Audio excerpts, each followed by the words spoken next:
quick if I have, KeKai. He says, you're certainly a lot less shy about your use of black than most. Got any tips regarding your use of value? Did we? No, we never answered that.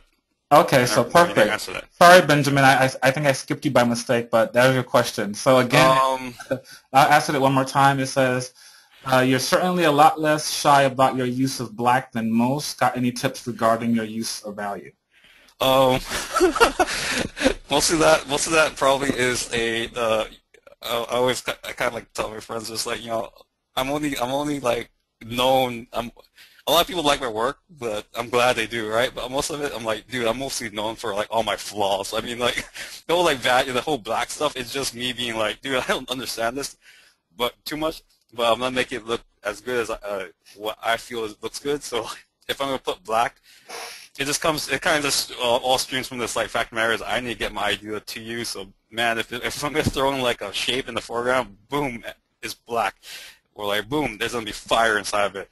It's all just gone down to this like basically like I am gonna convey what my imagery to you in like the least amount of time possible. It's just like in your face, go go go. So. All right, perfect. Thanks for that answer, KeKai. The next question we have is from Yosra El Said. I'm not sure, but we'll check really quick to see if they have a microphone. If you're there, you're Sarah? Yasra?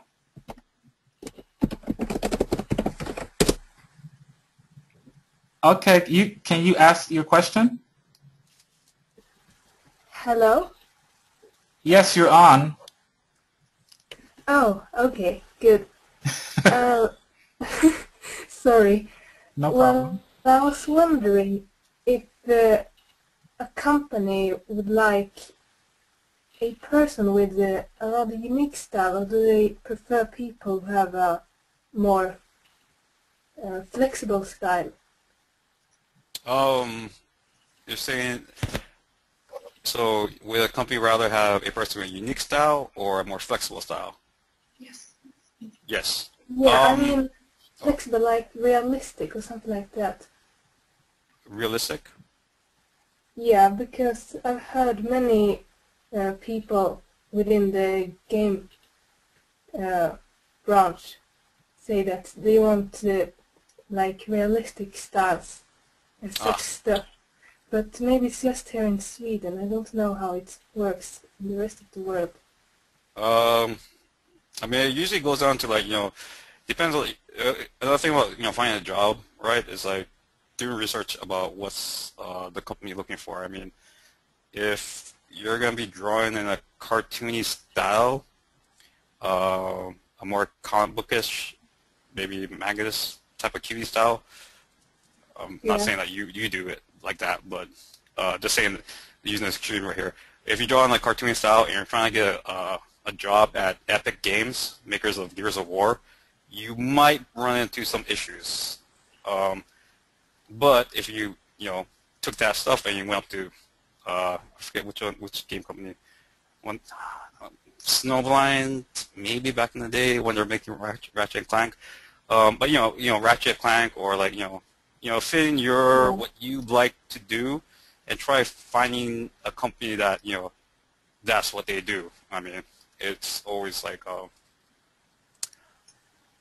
that's what I Okay. like to tell people, right? Because like I'm not gonna be submitting my portfolio to Pokemon anytime soon. Even though if they did offer me a job, I would take it in a second. But yes, I'm not going to be submitting myself to them because I'm also not going to be doing a lot of like, honestly, like hopefully you can get to a point where you'd be like, hey, this is what I do. I want to do this. I like to draw big badass things, fighting each other, epic scenes. So probably not going to be doing something like a casual game. I'm probably not going to be doing that anytime soon. Okay. So and Okay. I'm not going to be like changing my style to get a job. I'll probably be like, you get to the point where, hey, your thing is beyond anything else that anyone else is doing. they'll come find you. So, which is like the way everybody would like to get to the point. So, Right. Well, thanks a lot for that question, Yasra, and KeKai for answering. We're going to move Yes, on thank to you. the next question from Matt Conley. Matt, I don't know if you told me if you had a mic or not, so I'm going to activate you right now. Matt, if you're there, can you say hello? Hello. hello. Hello, Matt. You can ask your question now. Okay. I use an Intuos, and it's hard to find anywhere that has a Cintiq to test drive, and I was just wondering how the Cintiq compares. Did you start with using a regular tablet like an Intuos? Yes. Was it? Yes. At work I used the Intuos, and I saw the Cintiqs and stuff, and I tried it. It was awesome, but the fact of the matter is that work wasn't buying them, so all was stuck at work was like Intuos 3, 4. So basically I just used that because basically like, all my work's doing there. I don't want to, one of the biggest problems I find with a Cintiq and Intuos is I don't like the orientation is really different. I mean, it's just like, I spent years drawing without a pen into my face with the Intuos, and all of a sudden I switched over to the Cintiq, and all of a sudden I have a pen in my face all the time, and I have to lift up my hand. It's like really jarring, right?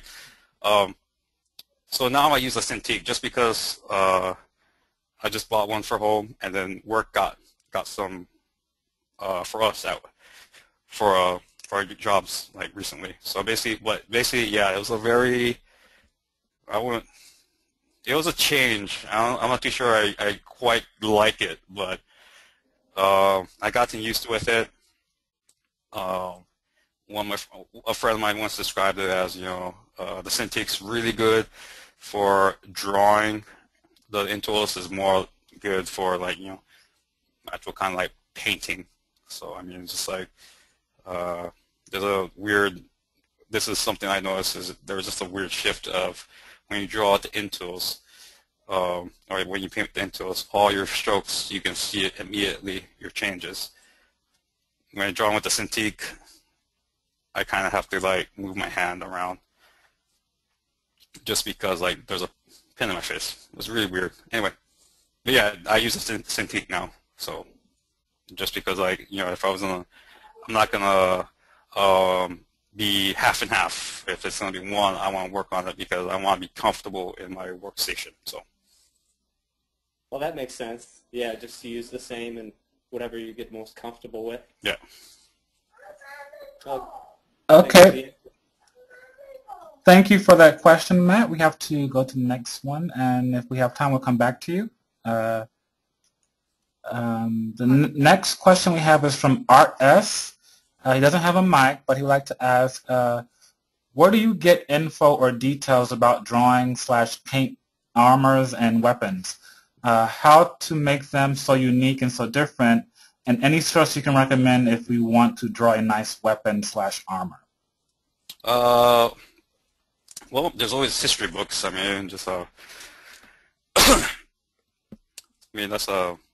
everything should be like kind of like based off of real life. I mean, no matter how like extravagant it becomes inside the concept, things are a little bit nicer when they're like grounded in the kind of reality, right? In terms of like cool stuff where I get my sources, it's a bunch of just like, looking at reference of armors, understanding armors, and looking at other artists and other like sources of information, finding things that I like and stuff, and then like from there gathering all that separate pieces of information, and then and you take in your own like pictures as well, like reference pictures and stuff? Do I take my own? Yeah. No. Well, I have like a reference folder. Oh, but no camera running around taking pictures at museums and things? No, I don't like taking pictures. No problem. But yeah, so taking all that, and then like once it's inside your head, you spit it back out on the page, you take your own like sense of style and what you think is good, and you just kind of overlay it and it becomes like a